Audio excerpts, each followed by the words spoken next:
7월은 7, 8월은 무더운 이제 여름이 이렇게 됐습니다. 그래서 7, 8월 달에 이렇게 조금 쉬기도 하고 우리 지교회라든지 사역들을 좀 쉬는 것 같은데, 사실은 우리 개인적으로 이 우리의 영적인 부분들을 점검하고, 또 여러분이 이 바쁜 지교회라든지 사역 때문에 바쁘던 것들을 조금 내려놓고 개인적으로 성경을 읽는다든지, 여러분 개인의 그런 영성을 회복하는 그런 일에 이 방학 때 조금 유익하게 훈련을 받으실 수 있으면 참 좋겠다, 그런 생각이 듭니다. 이 사무엘상 6장 12절에 아주 중요한 사건이 구약을 관통하는 어떤 사건 중에 하나였죠. 핵심 사건이 하나가 있죠.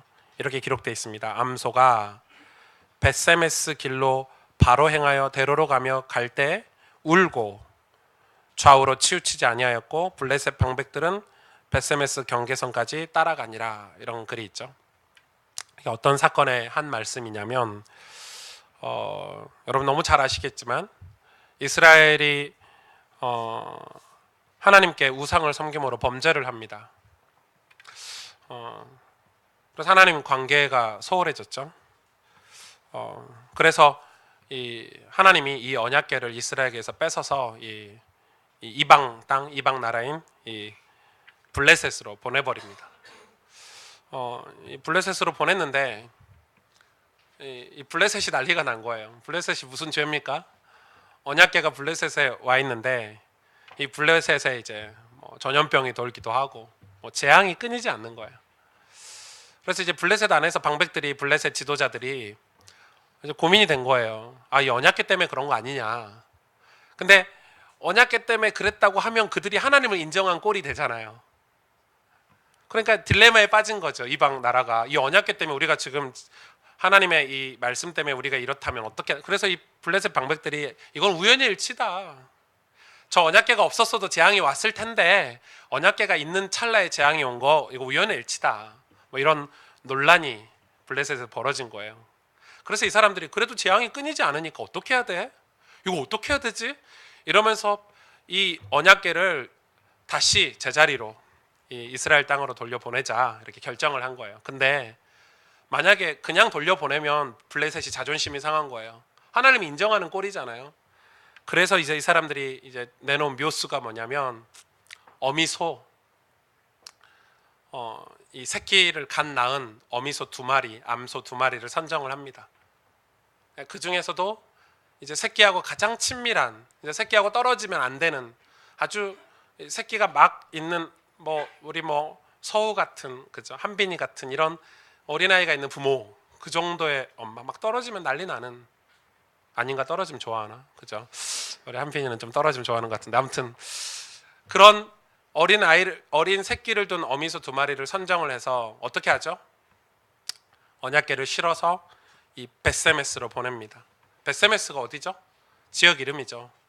제사장들이 모여 사는 마을이 벳세메스입니다. 그러니까 제사장의 마을, 원래 언약궤가 있던 곳으로 보내는 것입니다. 그래서 이제 블레셋 방백들이 만약에 이 소가 아기 소 때문에 다시 돌아오면 이거는 우리의 재앙은 저 이스라엘의 신 여호와 때문에 그런 게 아니다. 이제 스스로의 그런, 그래서 보냈는데 이 어미소가요, 그 대로를 벳세메스까지 가는 그 길을 울면서 그냥 가는 겁니다. 아기 소를 놔두고 가는데 이 대로를 좌우로 치우치지 않고 곧바로 가는데 울면서 가는 거죠. 그래서 블레셋 방백들이 벳세메스 경계선까지 따라가면서 그것을 확인하는 그런 장면입니다. 놀라운 것은, 그러면서 이 블레셋에서 있었던 모든 일들이, 모든 재앙들이 여호와 하나님 손에서 이루어진 일임을 블레셋 이방에서 이렇게 인정을 하게 되죠. 아주 역사의 중요한 사건입니다. 그런데 놀라운 것은 이제 그걸 얘기하려고 하는 게 아니라 이 언약궤가 다시 제자리로 찾아왔습니다. 이 레위 지파인 제사장들이 모여 사는 이 벳세메스로 언약궤가 돌아왔습니다. 이거는 이런 게 있죠. 하나님께서 우상을 섬겨서 하나님과의 관계가 단절된 이스라엘 백성에서 언약궤를 뺏었는데 왜 다시 돌려주셨냐? 이스라엘 품에 다시 왜 돌려주셨냐? 그 말은 하나님과 이스라엘의 그 사이에 어그러진 관계를 다시 회복시키시려고 돌려주셨죠. 무슨 말입니까? 비록 이스라엘은 죄를 지었지만 하나님은 여전히 당신들의 백성을 사랑하고 계시고 그 사랑 때문에 값없이 또 은혜를 베풀고 계시다 이 말입니다. 그런데 이스라엘은 사실 그 은혜를 잘 몰랐습니다. 왜냐하면 그 사건이 바로 이어서 벌어지죠. 사무엘 상 7장에 바로 이어서 벌어집니다. 어떤 사건이 벌어지죠? 이 다시 언약궤가 돌아왔는데 이 베세메스 사람들이 난리가 났습니다. 너무 기쁜 거예요. 우와, 하나님의 언약궤를 갑자기 소 2마리에 태워서, 그것도 전쟁을 통해서 뺏어온 게 아니고 그냥 스스로 블레셋에서 보내서 왔으니까 기뻐하며 제사를 드렸습니다. 거기까지 좋았죠. 너무 신나게 제사를 드리고 찬양을 하고 음식을 나눠 먹고 이러고 있는데 하나님께서 약속하신 언약궤의 룰이 있죠. 언약궤 알을 들여다보면 안 되는 거예요. 근데 이 사람들이 그 호기심을 견디지 못하고 언약궤 알을 들여다봤다. 그래서 그 언약궤 안을 들여다본 동시에 어떻게 됐죠? 바로 즉사하거든요. 수많은 사람들이 죽는 참사가 일어납니다. 언약궤가 돌아와서 기뻐하고 즐거워해야 되는 그 순간에 동시에 참사가 일어나는 것입니다. 이 비극은 언약궤에 대한 하나님의 말씀에 대한 경솔함이 빚은 참사입니다. 이게 제가 오늘 이 서론을 이걸로 시작하는 이유가 있습니다. 이스라엘의 신앙은 어떤 신앙입니까? 우리에게 가르쳐준 구약의 신앙은 이스라엘은 문제가 오면 하나님을 찾고 문제가 해결되면 말씀을 어기고 우상을 섬겼습니다. 그런 역사가 반복되는 게 이스라엘의 역사입니다. 그 역사 속에서 우리는 하나님이 우리에게, 저와 여러분에게 무엇을 말씀하시는지를 봐야 됩니다. 이스라엘 백성들이 눈물을 흘렸습니다. 저와 여러분도 눈물을 흘립니다. 그런데 우리가 흐르는 눈물은 주로 이런 눈물들입니다. 가난해. 힘들어 죽겠어. 뭐가 잘 안 풀려. 상황이 너무 어려워. 그래서 눈물을 흘립니다. 저도 그렇고 이스라엘 백성도 그렇고 아마 여러분들 중에서도 하나님 앞에서 흐르는 눈물의 이유들이 다 그런 것일 것입니다. 대부분. 그게 틀렸다는 것은 아닙니다. 그런데 그 고난과 고통 때문에 눈물을 흘렸는데 그래서 하나님이 언약궤를 다시 보내주셨다 이 말입니다. 그 고난과 고통, 그 아픔들이 눈물이 돼서 하나님 앞에 간절히 기도하니까, 회개하니까 하나님이 언약궤를 다시 돌려보내주셨습니다. 그런데 정작 언약궤가 돌아왔는데 사실은 언약궤에 관심이 없었던 것이죠. 뭐에 관심이 있죠? 내 그 가난의 문제가, 내 환경의 문제가 해결되는 데 관심이 있었던 것입니다. 이 언약궤를 향한 경외하는 마음, 이 언약궤를 통해서 하나님 우리에게 주시는 약속들에 대해서는 관심이 없고 내 문제가 힘들기 때문에 언약궤가 돌아와야 되는 것입니다. 내가 지금 가난하기 때문에 언약궤가 돌아와야 되는 것입니다. 그것 때문에 눈물을 흘렸습니다. 그래서 언약궤가 막상 돌아왔는데 언약궤에는 관심이 없었습니다. 무슨 말이죠? 그들의 신앙의 목적이 하나님이 아니고 말씀이 아니고 성공이었고 자기 자신들의 행복이었다는 것입니다. 여러분, 우리의 신앙의 목적이 지금 성공이고 행복이고 그것 때문에 예배를 드리고 그것 때문에 기도하고 그것 때문에 신앙생활을 한다면 우리는 이스라엘 백성들과 별반 다를 게 없다는 것입니다. 예수님은 십자가 지시기 전에 진짜 많이 우셨습니다. 그렇죠? 예수님 왜 이렇게 많이 우시냐? 그런데 그 우시는 이유가 뭐냐면 당신의 백성들이 못 깨달아서 울었습니다. 백성들이 어둠에 사로잡혀서 빛을 보지 못해서 우셨습니다.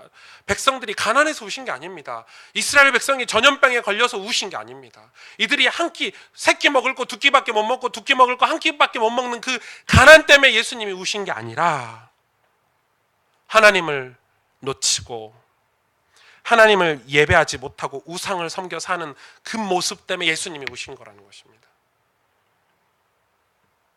그래서 예수님은 묵묵히 십자가의 길을 가신 겁니다. 왜냐하면 나라를 강하게 만들어서 농사 기술을, 과학 기술을 발전해서 이 사람들 먹고 살게 해줄 수 있겠죠. 그걸로 해결할 수 없는 문제. 인간의 본질 문제, 죄 문제, 하나님을 떠난 문제를 해결하기 위해서 십자가의 길을 가신 겁니다. 그걸 모르면 우리는 문제가 오면 기도하고 문제가 사라지면 다시 세상으로 향하고 그런 신앙생활을 계속 반복하면서 해야 되는 것입니다. 그래서 여러분, 예수를 믿어도 마음에 어떤 시원함이 없으면, 내가 여호와로 인해서 즐거워하는 그런 마음들이 없으면 여러분, 신앙을 점검하셔야 됩니다. 내가 교회에서 열심히 한단 말입니다. 내가 막 교회에다가 모든 걸 다 드리면서 사역도 열심히 하고 전도도 열심히 하고 기도도 열심히 하는데 마음에 기쁨이 없으면, 마음에 뭔가 기쁨이 없으면, 예를 들어 내가 돈도 많이 벌고 집안도 잘 풀리는 것 같고 직장도 잘 풀리는 것 같고 우리 가정 문제도 세상에 봤을 때 좀 행복한 것 같은데 마음에 기쁨이 없으면 그것은 아버지 하나님 그 언약궤와의 관계가 아직 갖춰지지 않았다는 것입니다. 하나님은 우리가 잘 되고 못 되고와의 문제를 지금 말씀하신 게 아닙니다. 우리가 자꾸 그런 논리로 가면요, 복음을 절대 깨달을 수가 없습니다. 하나님은 우리를 위해서 오셨죠. 예수님께서. 목적이 무엇입니까? 우리의 거룩을 회복시키기 위해서 오신 것입니다. 우리가 거룩해지자 이 말이 아닙니다. 예수 그리스도를 만날 때 우리 인생은 거룩해질 수 있고, 예수 그리스도를 모시고 살 때, 거룩하신 주님을 모시고 살 때 우리가 거룩할 수 있고, 거룩의 영이신 성령을 의지해서 살 때 우리 인생도 거룩해질 수 있는 것입니다. 우리가 이런 예수님을 만나지 못하면 오늘 본문에 나오는 이런 종교인들, 이스라엘 백성들처럼 우리도 똑같이 살아야 됩니다. 보실래요? 어떻게 살고 계시는지? 오늘 본문 1절입니다. 새벽에 대제사장들이 즉시 장로들과 서기관들 곧 온 공회와 더불어 의논하고 예수를 결박하여 끌고 가서 빌라도에게 넘겨주니, 예수님이 누군지 모르니까, 예수님이 그리스도인지를 모르니까, 예수님이 왜 지금 이 고난의 길을 가고 계신지를 모르니까 이 사람들이, 대제사장과 백성의 장로들이 예수님을 죽이려고 새벽에 모였답니다. 저는 이 본문 설교 준비하려고 본문 15장 1절을 읽는 첫 단어에 걸린 겁니다. 새벽에. 와, 진짜 부지런하네. 새벽에. 또 뭐라고 단어가 돼 있죠? 대제사장들이 즉시. 기가 막힙니다. 지금 예수님을 잡아 죽이기 위해서 이 6월절 날, 이 대명절 때 자기들의 명분을, 자기들이 예수님을 죽이면 자기들이 당하니까 이 명절을 이용해서 로마의 관리인인 빌라도 총독에게 이 예수님을 죽이는 일을 떠넘기기 위해서 새벽부터 모인 것입니다. 즉시. 서로 늘 싸우던 서기관과 공회, 대제사장 늘 적처럼 살았는데 이 예수님을 죽이는 일을 위해서는 새벽에 모여서 즉시 일을 처리했습니다. 야, 기가 막히죠. 어찌 이렇게 급했을까? 어찌도 이렇게 부지런할까? 저는 이 말씀을 보는데 얼마나 눈물이 나든지. 왜요? 내가 저들과 다를 바가 없구나. 우리가 세상을 위해서 살아가는 데는 이렇게 급하고 부지런합니다. 죄를 짓는 일에는 이렇게 급하고 부지런합니다. 남을 미워하고 정죄하는 일에는 이렇게 머리가 빠르게 돌아갑니다. 적용도 빠릅니다. 마귀에게 속는 일은 속전속결입니다. 쉴 틈이 없습니다. 여러분, 사람이 죄악에 빠져서 무너지는 거 한순간입니다. 그렇죠? 여러분, 도박에 빠진 사람들 우리 눈에 보기에, 뭔가 특별한 문제에 빠진 사람들 쉴 틈 없이 갑니다. 자기를 돌아보고 멈추고 사람들이 이야기해주는 그런 조언을 듣는 사람들은 절대 그런 데 안 빠집니다. 쑥 가버립니다. 어느 순간에 쑥 가버립니다. 그런데 오늘 보십시오. 예수님을 잡아 죽이는 일에 새벽부터 즉시, 그리고 온 공회로 더불어 의논하여, 그래서 예수를 결박해서요 빌라도에게 넘겨주는 작업을 합니다. 기가 막히죠. 저도 인간이잖아요. 목사이전에 인간이기 때문에 속는 일이 많아요. 순간적으로 속을 때가 있어요. 아차 싶을 때가 있는 거예요. 아차 싶은 건 진짜 감사한 거예요. 아차, 내가 속았구나 이렇게 아는 건 진짜 감사한 거예요. 주로 언제 그걸 깨닫죠? 말씀을 듣거나 설교 말씀을 듣거나 성경을 볼 때나, 아니면 우리 믿음의 사람들과 대화할 때 그걸 깨달아요. 아차! 이렇게 깨달아요. 그런데 그게 없으면 내가 속는 줄도 모르고 내가 지금 사단에게 마귀에게 속고 있는 줄도 모르고 쑥 지나간단 말이에요. 그런 일에는 엄청 신속해요. 그러나 반대로 예수님을 바라보는 일에는, 그분을 만나는 일에는 진짜 더디잖아요. 거룩을 위해서는 얼마나 더디고 게으른지 몰라요. 여러분, 우리가 이거를 유심히 살펴봐야 되겠죠. 2절에서 5절에 그랬더니 빌라도에게 이제 넘겼죠. 빌라도가 묻되 누구에게 물었죠? 예수님께 직접 물은 거예요. 저 사람들이 하는 얘기를 들은 게 아니라 이 사람은 정치인이고 깨끗한 정치인이고 로마에서 내려온 이 지역을 관리하는 총독이기 때문에 빌라도가 예수님에게 신문을 하는 장면입니다. 내가 유대인의 왕이냐? 왜요? 사람들이 이걸로 고발했거든요. 이것밖에 고발할 게 없어요. 왜? 황제를 모욕하게 하고 황제의 자리에 이 사람이 가려고 한다, 이런 신성 모독죄를 했기 때문에 이건 빌라도가 물어볼 수밖에 없죠. 예수께서 대답했어요. 가라사대 내 말이 옳도다 하시매. 대제사장들이 여러 가지로 고소하는지라, 여러 가지 증거들을 댄 거예요. 예수님 말 끝나자마자 막 여러 가지로 고소를 한 거예요. 빌라도가 또 물었어요. 빌라도가 또 물어가로되 아무 대답이 없느냐? 저희가 얼마나 많은 것으로 너를 고소하는가 보라 하되 예수께서 다시 아무 말씀도 대답지 아니하시니 빌라도가 기이 여기더라. 예수님은 대제사장들의 그 고발에 침묵하셨어요. 방금 전에 이 빌라도가 유대인의 왕이냐 이렇게 대답을 하셨잖아요, 예수님이. 그런데 이 대제사장들의 고소에는 침묵하셔서 총독이 크게 놀라는 장면이에요. 왜 크게 놀랐을까요? 왕이라고 했는데, 유대인의 왕이라고 했는데 그걸로 고발했고 예수님 당신께서 내가 그렇다, 내가 유대인의 왕이다라고 말씀하셨는데 사람들이 벌떼같이 달려들어서 거짓 증언을 얘기하는 거예요. 예수님이 왕처럼 지냈습니까? 3년 공생애 동안 한 번이라도 왕궁에 앉으셨습니까? 한 번이라도 황제를 모독한 일을 하셨습니까? 거짓 증언들을, 막 벌떼같이 증거들을. 그랬는데 거기에는 예수님이 침묵하신 것입니다. 왜 침묵하시죠? 우리는 여기서 중요한 거를 한 가지 깨우쳐야 됩니다. 우리가 너무 이렇게 대제사장들처럼 신앙생활을 한다는 것입니다. 믿음을 고백할 때는, 예수 그리스도에 대한 믿음을 고백할 때는 확신이 없고 이익과 손해 앞에서는 우리는 너무 큰 소리를 치고 삽니다. 이것이 그 시대의 문제가 아니라 지금 이 시대에 교회가 타락해가는, 교회가 부정하고 부패해가는 과정의 신앙의 모습입니다. 여러분 기억하셔야 됩니다. 우리 여기 계신 장로님, 권사님들의 신앙의 때에는 오직 예수였습니다. 예수님을 믿는 신앙에 확실히 목소리를 냈습니다. 그리고 나머지 잡다한 것에는 목소리를 내지 않았습니다. 다 사랑하고 덮고 이해하고 넘어갔습니다. 그런데 지금은 교회가 타락했다는 증거는 무엇이냐? 하나님께 대한, 그리스도에 대한 신앙에는 목소리를 내지 않습니다. 다른 것에 목소리를 냅니다. 교회 안에 들어와 있는 수많은 세상의 이유와 원인들을 가지고 서로 싸우고 소란스럽습니다.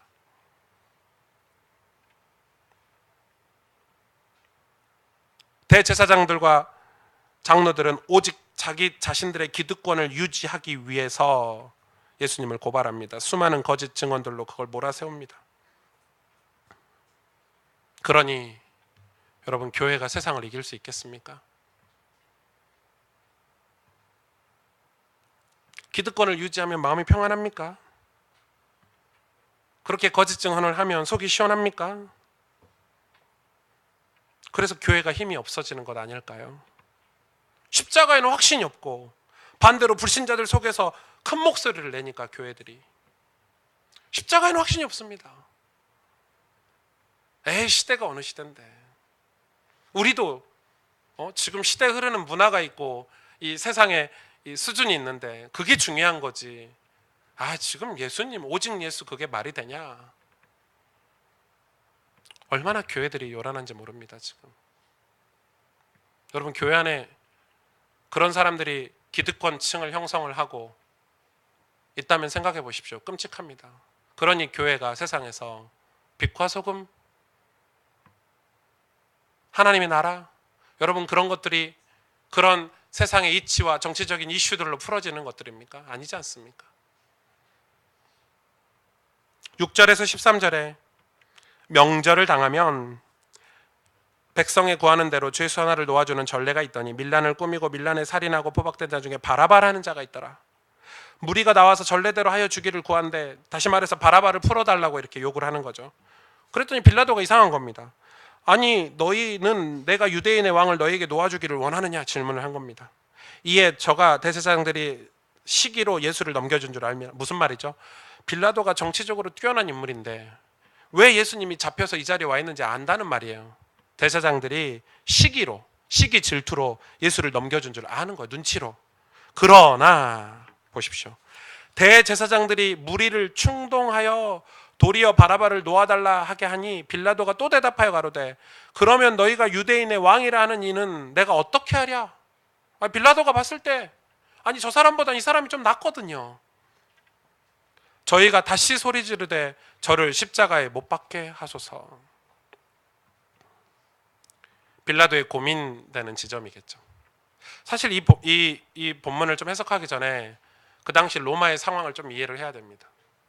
이 빌라도라는 인물은 이 로마를, 그 당시에 로마 강대국인 로마 황제 최측근입니다. 아주 가까운 사람입니다. 그러니까 가장 그 요점 지역, 그 로마의 그 식민지 중에 가장 중요한 지역인 이 유대 땅에 총독으로 보낸 거죠. 근데 이 황제가 되게 특이합니다. 이 황제가 이제 나라가 크고 왕성하니까 이 황제가 이 정치를 하기 싫어했습니다. 그 당시 황제가. 그래서 그 황제가 자기의 수하 중에 아주 괜찮은 인물을 대리인으로 세우고 자기는 여행을 다녔습니다. 휴가를 간 거죠.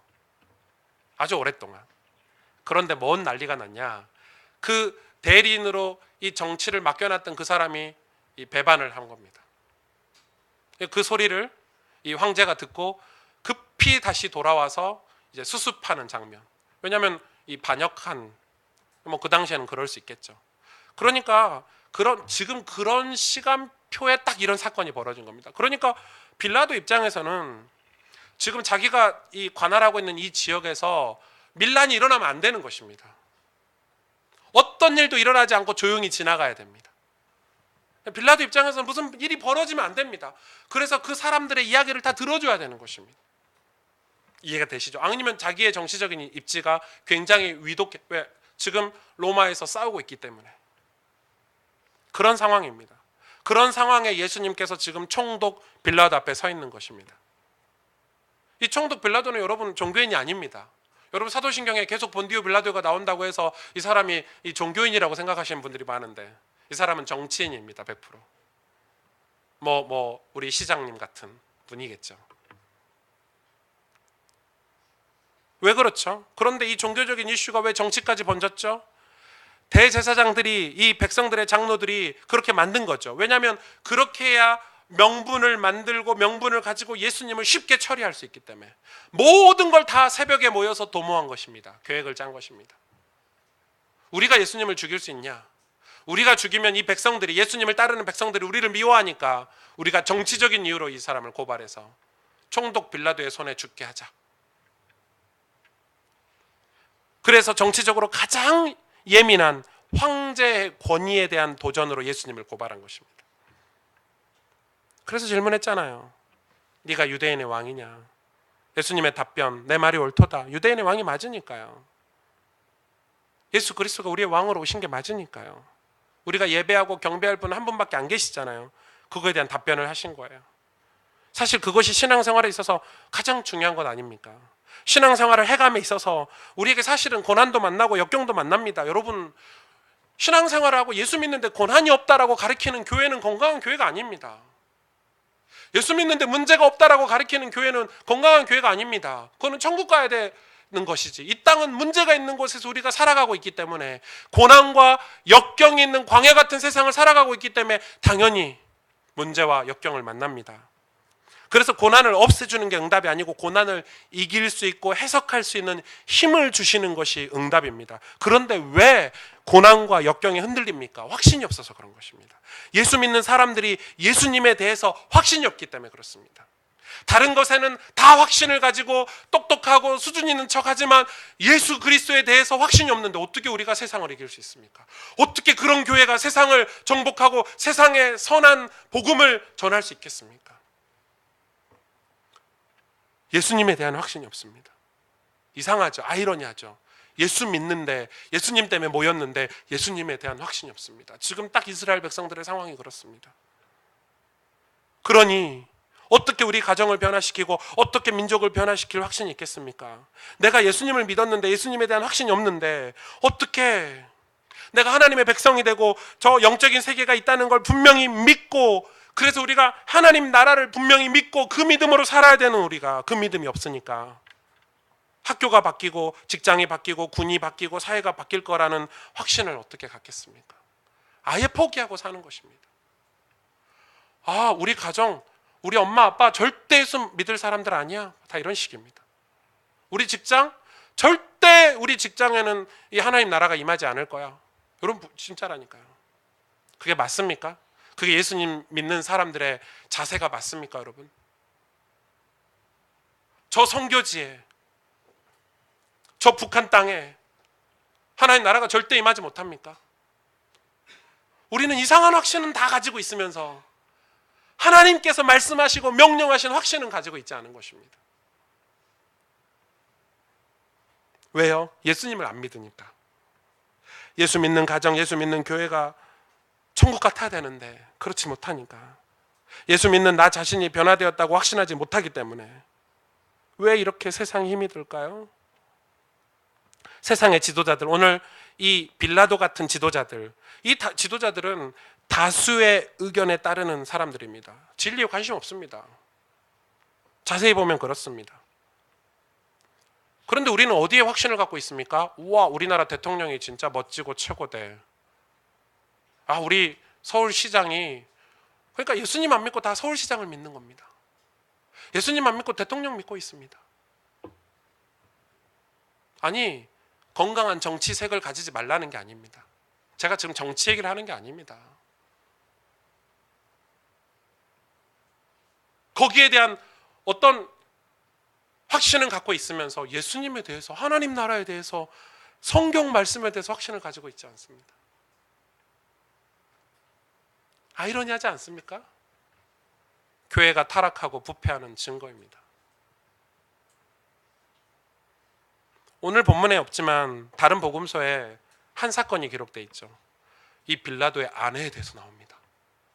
이 빌라도의 아내가 지금 심판하고 있는데, 여러분 지금 총독이 죄수를 앞에 두고 많은 증인들 앞에서 재판을 하고 있는데, 감히 그 당시에 여자가 사람을 보내서 남편한테 무슨 쏙닥쏙닥 한다는 게 말이 됩니까? 그런데 그 생명을, 만약에 여자를 죽여도 할 말이 없는 것입니다. 그 당시 문화에. 그 생명을 감수하고 이 빌라도의 아내가 사람을 한 명 보냅니다. 재판하고 있는데. 빌라도에게 뭔가를 전달합니다. 무슨 내용이냐? 여러분 다 아시죠? 성경을 보시면 알겠죠. 다른 복음서를. 빌라도의 아내가 그럽니다. 이 사람이, 이 예수라는 사람이 옳은 사람이면 어떻게 하냐? 만약에 예수라는 사람이 옳은 사람이라면 당신 큰일 난다. 그러니까 이 예수를 심판하는 일에서 손을 떼면 좋겠다. 이렇게 경고를 했습니다. 실제로. 그러니까 이 빌라도의 아내가 예수님에 대해서 뭔가 있었다는 말이죠. 그런데 빌라도가 들었습니까? 못 들었습니다. 그때가 하나님의 기회입니다. 저는 그렇게 생각합니다. 저는 그렇게 생각합니다. 세상 모든 사람에게 하나님은 구원의 기회를 저는 주신다고 생각합니다. 하나님 우리에게 구원받을 수 있는 기회를 주신다고 생각합니다. 그런데 총독은 대제사장과 장로들과 대화를 바로 이어갑니다. 잠깐의 시간도 여유도 없습니다. 구원받을 기회를 놓친 것입니다. 발로 차버린 것입니다. 정치적인 입장과 입지, 모든 정황이, 모든 상황과 환경이 그리 내몰기 때문에. 여러분, 우리가 신앙생활하면서 이 모든 상황과 문제, 거기다가 플러스 사단 마귀까지 포함해가지고요, 우리를 코너로 몰 때가 있을 것입니다. 사실 지나고 보면 별거 아닌데, 하나님 우리에게 기회를 그렇게 주셨는데 그 코너에 몰리는 순간 막 밀려가, 파도에 휩쓸려 밀려가는 순간 뭘 놓치게 만드냐? 이 사단은 예수 그리스도를 놓치게 만듭니다. 구원의 기회를 놓치게 만듭니다. 그래서 여러분 막 몰려가려고 할 때 여러분에게 잠깐 스탑할 수 있는 영적인 힘이 있기를 원합니다. 그게 예배 아닙니까? 그게 여러분 영적인 지도자고 멘토 아닙니까? 그래서 여러분에게 좋은 지도자, 영적인 좋은 중직자, 좋은 목사님들이 여러분에게 항상 있기를 원합니다. 코너에 몰리기 전에, 휩쓸려 가기 전에. 이 빌라도는 그런 기회를 놓친 것입니다. 저는 저희 교회를 프로그램을 돌리지 않는 이유가 있습니다.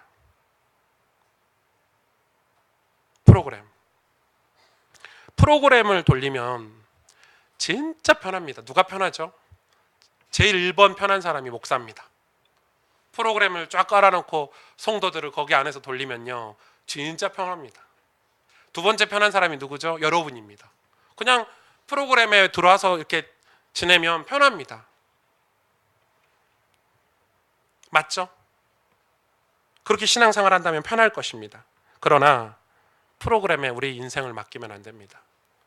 프로그램에 우리 신앙과 영혼을 맡기면 안 됩니다. 여러분, 매주 강단 말씀을 받고 그 말씀이 나에게 어떤 의미가 있는지, 하나님이 내게 무슨 말씀을 하고 계시는지 그 음성을 들으려고 애쓰고 기도하고 성경을 찾아보고 그러셔야 됩니다. 프로그램에 맡겨서 이렇게 흘러가면 안 되는 것입니다. 그 말씀이 생명의 말씀이요, 그 말씀이 지금 오늘 나에게 주시는 하나님의 말씀으로 믿는다면, 그죠? 그걸 늘 매주 확인하셔야 됩니다. 매일 여러분은 구원을 확인하셔야 됩니다. 매일 그러기 위해서 하나님의 음성을 듣는 시간을 가져야 됩니다. 우리는 예수님을 안다고 착각합니다. 나는 지금 신앙생활 잘하고 있어. 나는 훈련도 다 받고 있잖아. 나는 교회도 잘 가고 있잖아. 아니요. 예수님을 안다는 것은 큰 착각입니다. 매일 만나셔야 됩니다. 여러분, 부부관계가 프로그램으로 짜져 있으면 되겠습니까? 아무 감정도 없이, 아무 노력도 없이. 어제 봤는데 오늘 왜 봐? 내 아들하고 아빠하고 자녀하고 엄마 부모하고 어제 봤는데 오늘 뭐 또 보냐? 어제 웃어줬으면 됐지, 아들이. 그럼 되겠습니까? 어제 저 쳐다보고 웃는 웃음하고 오늘 쳐다보고 웃는 웃음이 다른데요.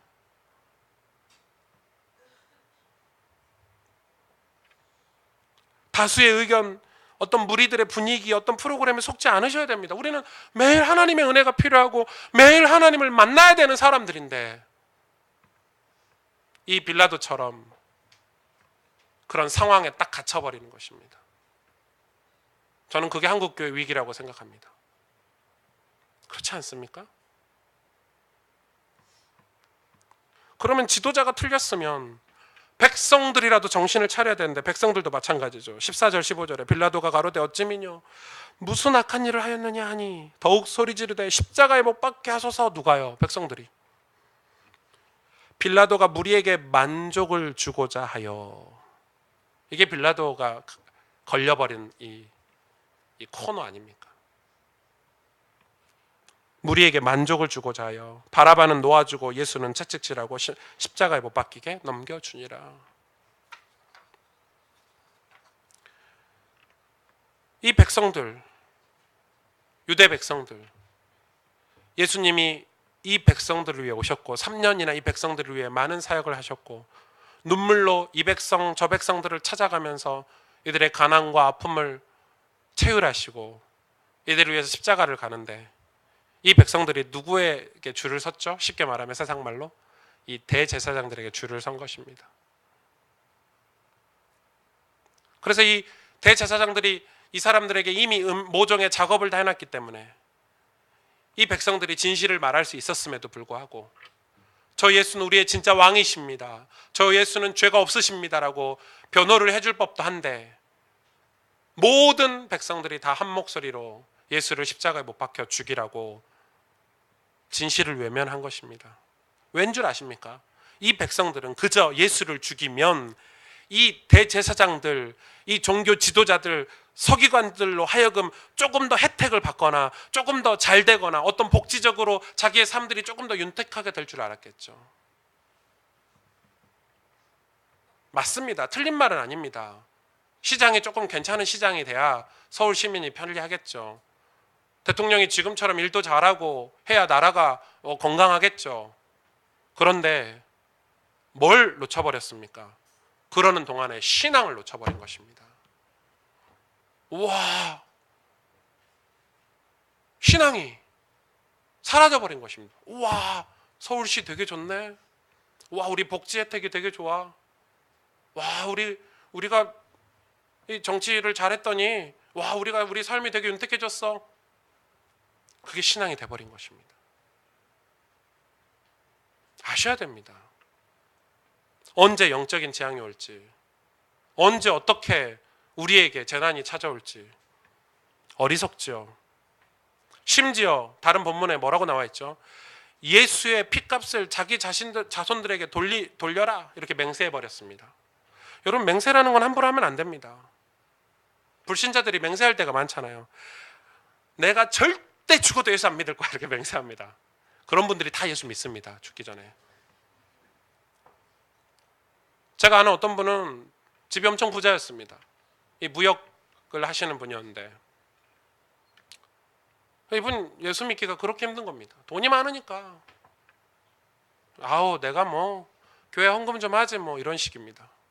태도가 그리고 얼마나 돈이 많으니까 건강관리를 잘하겠습니까? 그래서 아우 내가 뭐 아파가지고 기도할 일은 없을 거야 늘 그런 말을 하셨습니다. 신기하죠. 암에 걸렸는데 지독한 암에 걸리셨습니다. 여러분, 맹세 함부로 하지 마십시오. 우리 그런 맹세 잘하잖아요. 아, 나는 건강은 내가 확신해. 그런 맹세하지 마세요. 내가 지금 여태 이렇게 노력해서 재산을 이렇게 만들어놨는데 그런 맹세 함부로 하지 마세요. 하나님 다 듣고 계세요. 여러분, 진짜 우리 인간이 완벽하다고 생각하십니까? 사람 일 알 수 없는 것입니다. 그런데 그 어리석은 백성들이 그 맹세를 자손들에게 핏값을 예수 그리스도의 핏값을 돌리라고 그 순간의 이익 때문에 그 맹세를 해버린 것입니다. 아시죠 여러분? 유대인 역사 처참하고 비참했지 않습니까? 인류 역사상 가장 많은 피해를 유대인들이 당했습니다. 그거는 100% 이 말씀 때문에 그렇습니다. 물론 하나님은 이 모든 걸 다 사용하셔서 구원의 역사를 이루고 계십니다. 사실입니다. 만약에 우리가 타락하고 멸망한다면 하나님 우리의 타락과 멸망을 사용하셔서 그걸 이용하셔서 또 다른 세계 복음을 전하실 것입니다. 도구로 사용하실 것입니다. 그러나 그렇다고 해서 우리가 타락하고 멸망하고 살 것입니까? 그런 일에 우리가 쓰임받아야 되겠습니까? 우리가 예수를 모르면 그런 일에 쓰임받는다 이 말입니다. 교회를 다녀도 예수님에게 신앙생활의 목적이 있지 않으면 그런 일에 쓰임을 받을 수 있다는 것입니다. 그래서 우리 신앙생활의 목적이 중요합니다. 신앙생활의 목적입니다. 오늘 이 목적은 매우 중요합니다. 아마 제 목회 철학이기도 합니다. 첫째는 뭐냐? 우리는 매일 은혜가 필요한 사람들입니다. 한번 같이 고백해 보실까요? 매일 은혜가 필요합니다. 아멘. 시편 143편 3절에서 4절에 원수가 내 영혼을 핍박하며 내 생명을 땅에 엎어서 나로 죽은 지 오랜 자같이 흑암 곳에 거하게 하셨나이다. 그러므로 내 심령이 속에서 상하며 내 마음이 속에서 참담하나이다. 이게 우리의 영혼의 상태입니다. 원수가 사단 마귀가 우리를 핍박하고 우리의 생명을 땅에 엎어뜨리는 게 우리가 지금 겪고 있는 죄악된 삶인데 우리는 거기에 무지합니다. 이사야 29장 15절에 얼마나 우리가 악한지 보십시오. 자기의 계획을 여호와께 깊이 숨기려 하는 자들은 화 있을진저. 무슨 말이죠? 하나님께 숨길 수 있습니까?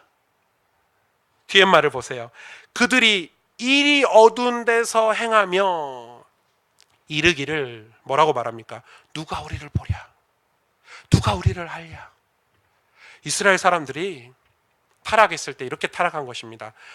하나님이 안 보신다고 생각한 겁니다. 하나님이 상관없다고 생각한 것입니다. 우리가 숨길 수 있다고 생각한 것입니다. 우리의 죄악들을. 그래서 마치 하나님이 안 계신 것처럼 행동하고 말하고 이것은 구원받지 않아서 그런 게 아닙니다. 이 말은 우리가 여전히 죄악된 세상에 살고 있다는 뜻입니다. 여러분, 세상은 죄악된 세상입니다. 천국 가기 전까지. 우리 목숨이 끝나고 심판대 앞에 서고 천국에 가는 그날까지 이 세상은 죄악된 세상입니다. 그래서 우리는, 우리의 신앙은 어떤 신앙이어야 되냐면 항상 깨어 있어야 됩니다. 하나님 앞에서. 그런데 이 말은 사람들이 오해합니다. 실수도 하지 말고 완벽하게 살라는 말이냐? 아닙니다. 우리 인간은 실수도 할 수 있고 완벽하지 못할 때도 있습니다. 이 말이 아니라 우리가 늘 예수님이 필요하다는, 하나님이 필요하다는, 하나님의 은혜가 필요하다는 걸 깨닫고 살려는 것입니다. 그게 신앙의 가장 중요한 목적입니다. 그런데 다들 뭐라고 합니까? 이 정도면 괜찮지라는, 이 정도 재산을 모았으면 괜찮지, 이 정도 살았으면 괜찮지, 내가 이 정도 이루고 살았으면 괜찮지, 이 정도 신앙생활 했으면 괜찮지, 이 정도 헌신했으면 괜찮지, 이제 하나님 필요 없어요, 이제 하나님 제가 적당히 알아서 살게요, 하나님 나를 구원해 주신 거 감사한데, 하나님 나를 죄에서 건져주시고 예수 그리스도를 믿게 하신 거 감사한데 지금부터는 우리 가족의 행복에 관여하지 마세요. 내가 알아서 살게요. 이제 됐어요. 하나님의 역할은 거기서 끝이에요. 우리가 마치 죄인이 아니라고 착각하는 것입니다. 우리가 할 수 있다고 착각하는 것이죠. 그것은 예수님을 아직 모르는 것이고 영적인 세계를 아직 모르는 거죠. 차라리 문제가 많아서 날마다 은혜를 구하는 것이 축복이라고 생각합니다. 저는 교만은 진짜 무서운 죄이고 진짜 무서운 질병이라고 생각합니다. 어떤 교만입니까? 은혜가 필요 없다는 교만입니다. 은혜가, 하나님의 은혜가 없는 이스라엘 백성들, 하나님의 은혜가 없는 종교 지도자들, 목사라도 하나님의 은혜가 없으면 저들처럼 쓰임받는 것입니다. 악한 일에. 우리는 하나님을 가까이 해야 됩니다. 은혜를 받으셔야 됩니다. 사단은 그 은혜를 사모하는 마음을 빼앗아 간다는 걸 기억하셔야 됩니다. 그래서 신앙생활의 첫 번째 목적은 매일 은혜가 필요하구나. 왜 이스라엘 백성이 지금 이런 일에 휘말려서 이렇게 악하게 쓰임받았을까요? 은혜가 그들에게 없었습니다. 그들의 삶은 은혜의 영향을 받은 게 아니라 우상의 영향을 받고 살았기 때문에, 세상의 영향을 받고 살았기 때문에. 두 번째, 신앙의 목적. 그 은혜를 받기 위해서 우리는 매일 예수님을 만나야 합니다. 이사야 55장 3절에 너희는 귀를 기울이고 내게로 나와 들으라. 그리하면 너희의 영혼이 살리라. 아멘. 내가 너희를 위하여 영원한 언약을 맺으리니 곧 다윗에게 허락한 확실한 은혜이니라.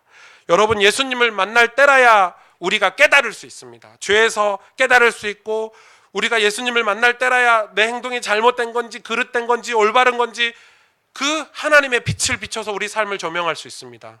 예수님이 아니고선 우리 삶을 온전히 조명할 것은 세상에 단 한 가지도 없습니다. 그런데 그 예수님을 어떻게 만나냐?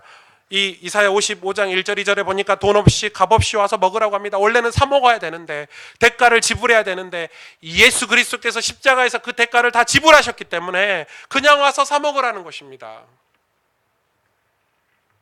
그런데 놀랍게도 왜 그렇게 해야 되는지를 사람들이 모릅니다. 왜 말씀에 귀를 기울이고, 왜 회개해야 되고, 왜 십자가 앞으로 가야 되고, 왜 말씀을 듣고 우리 마음을 돌이켜야 되는지 모릅니다. 사람들이. 은과 금을 위해서 살아야 되지, 왜 교회 가서 엎드려 기도하라 그러냐, 예배드리라 그러냐.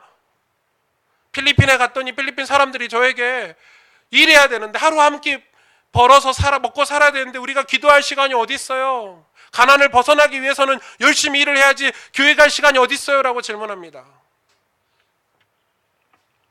기도할 시간이 진짜 어디 있냐? 정말 그럴까요, 여러분?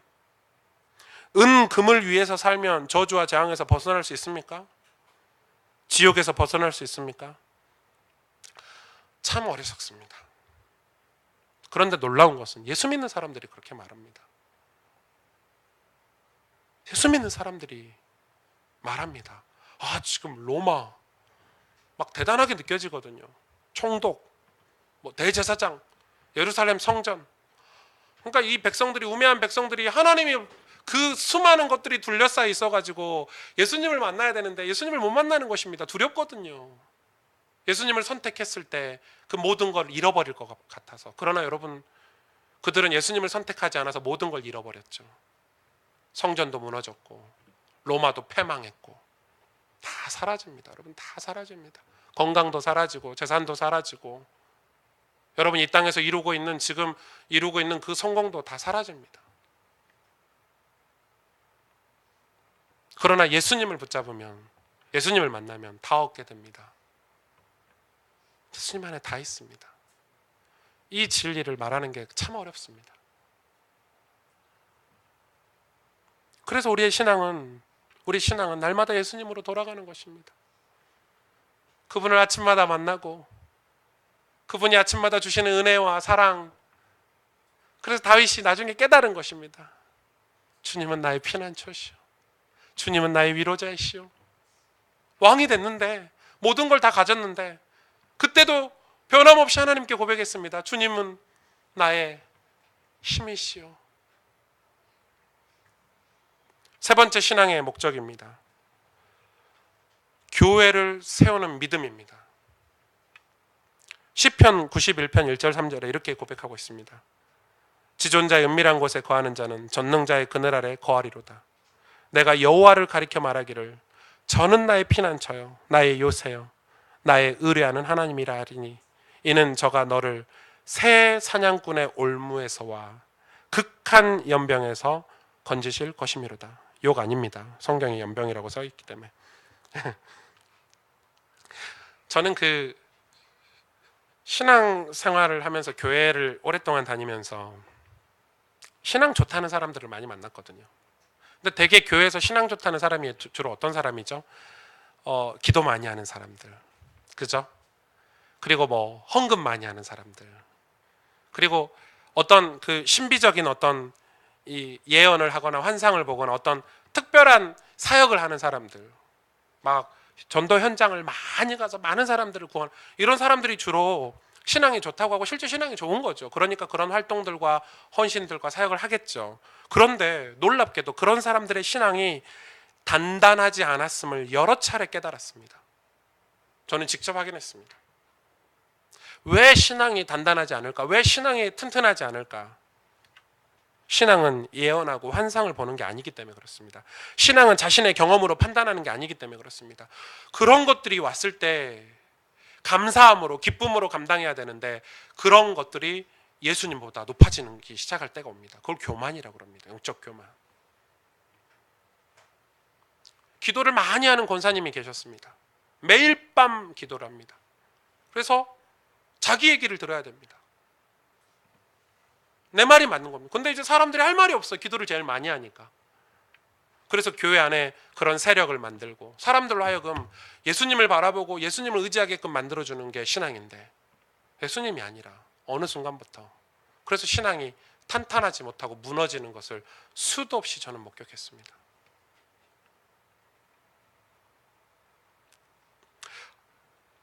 신앙은 무엇입니까? 신앙이 단단하다는 것은 말씀을 내 삶에서 살아내는 것입니다. 하나님 말씀을 오래 걸려도, 세월이 많이 걸려도 내 삶에서 살아내는 것, 그게 신앙이 결국 단단하게 됩니다. 그런 사람은 겸손합니다. 아이고 내가 부족한데, 아유 주님을 의지하죠. 하나님 말씀 붙잡고 살아야죠. 그런데 신기하죠. 그런 분들이 가정의 변화가 일어나고 자녀들이 축복을 받고 신앙이 대를 이어서 넘어가는 것입니다. 놀라운 비밀이죠. 저는 제가 신학교 때, 대학교 때죠. 한참 뜨거울 때, 좀 부끄럽지만 신학생인데 자꾸 은밀한 죄를 짓는 거예요. 아니 제 가정에 문제도 많고 제 미래가 답답해서 어떤 돌파구가 필요한데, 돌파구를 찾아야 하는데 이상하게 더 어둠으로 가고 있는 거예요. 심지어는 제가 막 그런 돌파구를 찾기 위해서 막 수련회 같은 데 쫓아다니고 집회 같은 데 쫓아다니고 훈련을 얼마나 받았습니까? 은혜도 받았습니다. 그러고 돌아왔는데 더 심해요. 어둠으로 가요. 아이러니하죠. 그때 깨달은 겁니다. 저는 제 신앙 색깔이 분명합니다. 유다가 뉘우쳤잖아요. 그렇죠? 유다가 예수님 판 걸 뉘우쳐서 은 30냥을 들고 어디로 회개하러 갔습니까? 예수님께 갔습니까? 아니죠. 또 대제사장에 간 거예요. 아니 진짜 뉘우쳤으면 누구에게 가야 되죠? 예수님께 가야 되죠. 예수님, 제가 잘못했습니다. 이렇게 가야 되죠. 근데 이 유다가 또 대제사장에 갔습니다. 여러분 보십시오. 지금 신앙이 밖으로 볼 때 다 신앙인데 진짜 신앙생활을 우리는 해야 됩니다. 예수를 믿으셔야 됩니다.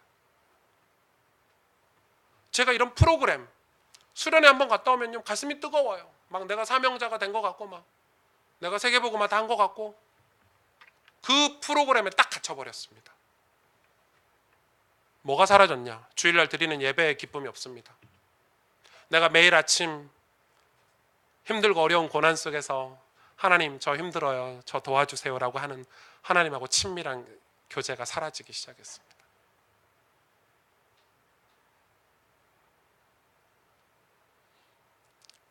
그 아침마다 하나님이 부어주시는 그 소소한 음성들, 오늘도 힘내라 하고 그 음성을 듣지 않기 시작했습니다. 프로그램에 딱 갇혀버린 것입니다. 지금 한국교회가 그렇습니다. 프로그램에 딱 갇혀버렸습니다. 여러분은 지금 예수님을 만나고 계십니까? 여러분 진짜 중요한 질문입니다. 육신적인 것에는 머리가 엄청 잘 돌아갑니다. 막 핑핑핑 돌아가죠. 그러나 영이 사는 일에는 지혜가 없는 시대가 되어버렸습니다. 신앙 고백을 예수님께 해야 되는데 세상이 하고 있는 것이죠. 크고 대단한 그런 깨달음들이 우리 삶에 영향을 줄 줄 알았는데 그러는 동안에 우리의 예배를 소홀히 여기고 우리가 매일 은혜를 받고 매일 예수님을 만나는 걸 하찮게 여기는 것입니다. 저는 요즘 이런 생각을 진짜 많이 합니다. 요즘 왜 하나님이 저와 여러분 같은 이 연약한 사람들을 통해서 교회를 세우려고 하실까? 아무것도 없고 제가 저를 생각할 때 배경도 없고 능력도 안 되고 그런 우리를 통해서 나를 통해서 왜 하나님의 교회를 세우려고 하실까? 저 밖에 보면 능력 있는 사람도 많고 힘 있는 그들을 통해서 교회를 세우시면 편할 텐데 하나님도 편하잖아요. 저 기업 회장님들 모아놓고 교회 세우면 얼마나 편하겠어요. 그렇죠? 정치가들 모아놓고 교회 세우면 얼마나 편하겠어요. 능력 있는 사람들, 권세자들 모아놓고 교회를 세우면 진짜 교회가 튼튼하겠죠. 그런데 아무 배경도 없고 힘도 없고 맨날 쓰러지고 넘어지고 자빠지고 또 눈물 짜면서 주님밖에 없습니다 이러는 저와 여러분을 통해서 교회를 왜 세우려고 하실까? 왜 우리를 통해서 이 후대를, 우리의 자녀들을 또 세우려고 하실까? 이 복음을 왜 우리 보고 지키라고 하셨을까? 이 언약을 왜 우리 보고 지키라고 하셨을까? 어떤 집사님은 저에게 맨날 하는 소리예요. 목사님, 하루 벌어 하루 먹고 살아요. 그런 우리에게 왜 교회를 세우라고 하셨을까? 근데 그런 분들이 또 교회를 세워요. 왜 그렇게 하셨을까? 뭐죠? 하나님은 우리를 살리려고 작정하신 거예요. 우리의 후대를 살리려고 작정하신 거예요. 재앙이 다 끝날 때까지 우리를 보호하시려고 작정하신 거예요. 그래서 지존자의 은밀한 곳에 거하게 하시고 전능자의 그늘 아래 거하게 하시려고 하는 거예요. 그런 자에게는 사냥꾼의 올무와 극한 연병이 어떻게 할 수 없도록 우리를 보호하시려고 하시는 거예요. 그게 교회예요. 그래서 우리의 신앙은 우리의 삶 가운데 교회가 세워지는 신앙생활을 살아야 돼요. 그런데 우리는 교회가 아니라 마치 이스라엘 백성들처럼 이 종교 지도자들처럼 교회를 세우려고 하나님이 종교 지도자들을 세웠는데 대제사장을 세우고 서기관을 세우고 장로들을 세우고 하나님이 선택하신 백성들인데 교회에는 관심이 없었어요. 이들의 늘 관심은 세상이었어요. 그러니까 이미 믿음이 어떤 믿음이냐? 안 돼. 절대 안 돼. 이 나라는 절대 변하지 않을 거야. 우리 가족은 절대 변하지 않을 거야. 우리 학교 현장은 절대 성령의 역사가 일어나지 않을 거야. 저 선교지에 하나님의 나라가 절대 임하지 않을 거야. 지금 시대가 어느 시대인데 잘못된 확신을 가지고 예수님에 대한 확신은 전혀 가지고 있지 않고. 여러분 진짜 그게 우리의 올바른 믿음입니까? 여러분 가정이 변화될 소망 안 가지고 계십니까? 포기하시렵니까? 이 나라의 민족이 끝났습니까? 이 땅의 교회들이 끝났습니까? 아니라고 저는 생각합니다. 우리 어른들은 그렇게 생각해요. 아유, 요즘 젊은 것들 잘 안 돼. 요즘 젊은 것들이 뭘 한다고 그래. 쟤네들이 이제 기도도 안 하고 믿음도 없고. 아닙니다. 아닙니다. 결코 그렇지 않습니다. 우리는 그런데 이 교회를 세우는 축복에 대해서, 믿음에 대해서 전혀 관심이 없습니다. 내 삶에서 이미 모든 걸 다 빼앗겨 버렸습니다.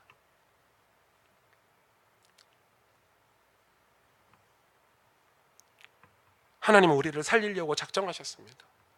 우리에게 이 후대를 살리시기 위해서 하나님 교회를 세우기를 원하십니다. 14절에서 16절에 하나님이 가라사대 저가 나를 사랑한즉 내가 저를 건지리라. 저가 내 이름을 안즉. 보십시오. 이게 두 가지가 반복되고 있지 않습니까? 저가 내 이름을 안즉 내가 저를 높이리라. 저가 내게 간구하리니 내가 응답하리라. 어떤 응답입니까? 저희 환난 때 내가 저와 함께하여 저를 건지고 영화롭게 하리라. 내가 장수함으로 저를 만족해 하며 나의 구원을 보이리라. 여러분, 우리 삶에 구원이 보이는 교회가 세워지기를 원합니다. 교회는 구원입니다. 교회는 건물이 아니고, 교회는 어떤 우리의 조직이 아니고, 교회는 구원입니다. 여러분 가정에 교회가 세워지기를 원하고, 여러분 현장에 교회가 세워지기를 원합니다. 구원이 일어나기를 원합니다. 어떻게 해야 되죠? 시편 기자가 그걸 확인했습니다. 매일 아침마다 확인한 것입니다. 내가 하나님을 사랑합니다. 하나님께서 건지셨죠. 내가 주님의 이름을 부르짖습니다. 주님의 이름을 높입니다. 하나님이 우리의 일을 높이십니다. 내가 하나님께 간구합니다. 간절히 기도합니다. 내 양심을 열어서 하나님 앞에 가식적이지 않고 내 속에 깊은 신음을 하나님 앞에 고백합니다. 그럴 때 하나님이 응답하시겠다고 약속하셨습니다. 다시 말해서 신앙은 종교가 아닙니다. 종교가 무엇입니까? 하나님이 처음부터 한 번에 다 주셨으면 땡큐 할 텐데, 그러잖아요. 종교는 한 방에 다 주고. 그런데 하나님은 한 방에 다 주시든 한 방에 다 주시지 않든 그게 중요한 게 아니라 매일 관계를 맺기를 원하십니다. 왜? 인격자이십니다. 이해가 되십니까? 신앙은 종교가 아닙니다. 목사님, 저 옛날에 이런 사역 많이 했는데요. 아무 상관없습니다. 오늘 하나님 앞에 가셔야 됩니다. 오늘 은혜 받으셔야 됩니다. 오늘 예수 그리스도를 만나시고 고백하셔야 됩니다. 그게 우리의 신앙입니다. 우리 개혁주의 신앙관입니다. 그게. 오늘 우리가 하나님의 은혜를 받아야 우리는 세상에서 승리하며 살 수 있는 것입니다. 마귀가 잠을 자지 않습니다. 마귀는 방학이 없습니다. 가스펠 지교회는 방학이 있지만 마귀는 방학이 없다니까요. 이 세상을 살아가는, 광야 같은 인생을 살아가는데 비바람이 멈춰주지 않습니다. 더불어서 하나님도, 살아계신 하나님, 그 하나님께서 우리 삶과 우리와 교제하기를 원하십니다. 그죠? 여러분, 아버지가 유산을 물려줬다고 해서 아버지가 아닙니까? 유산만 유산 물려준 분이 아버지가 아니지 않습니까? 유산을 물려주든 안 물려주든 아버지입니다. 그런데 우리는 마치 그렇게 신앙생활 한다 이겁니다. 종교인들처럼 우상을 섬기듯이 예수를 믿습니다. 그러니 뭐가 없죠? 새 은혜가 없습니다. 하나님은 우리에게 새 은혜를 주시겠다고 하셨습니다. 하나님을 더욱 사랑하고 하나님의 이름이 더 깊어지고 우리의 기도가 더 간절해지는 게 신앙생활입니다. 그런데 대부분의 교인들은 우상 숭배하듯이 신앙생활합니다. 예배 드려줬잖아요. 이 정도 드려줬으면 이제 좀 하나님 그만 좀 하세요. 뭐 이런 식입니다. 아, 제가 이 정도 일을 했으면 됐죠. 교회에서 이 정도 헌신했으면 됐잖아요, 하나님.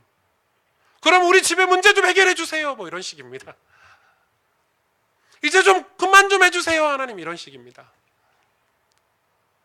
아직 그런 분들은 이 십자가를 한 번도 경험해 보지 못한, 아직 예수님이 누군지도 모르는. 교회는 아버지와의 관계가 교회입니다. 전능자의 그늘입니다. 그 안에 있어야 우리가 저 재앙과 연병과 저들의 올무에서 안전할 수 있는 것입니다. 우리가 이 안에 있어야 안전할 수 있는 것입니다. 하나님이 저와 여러분을 왜 불러주셨습니까? 교회를 세우라는 것입니다. 우리 인생은 우리 자녀들과 저 시대, 저 선교지에 이 예수 그리스도의 복음이 전해져야 되기 때문에 그 복음이 전해지는 교회를 우리 삶에 세우는 것이 우리 인생의 가장 큰 축복이고 응답입니다. 함께 기도하겠습니다.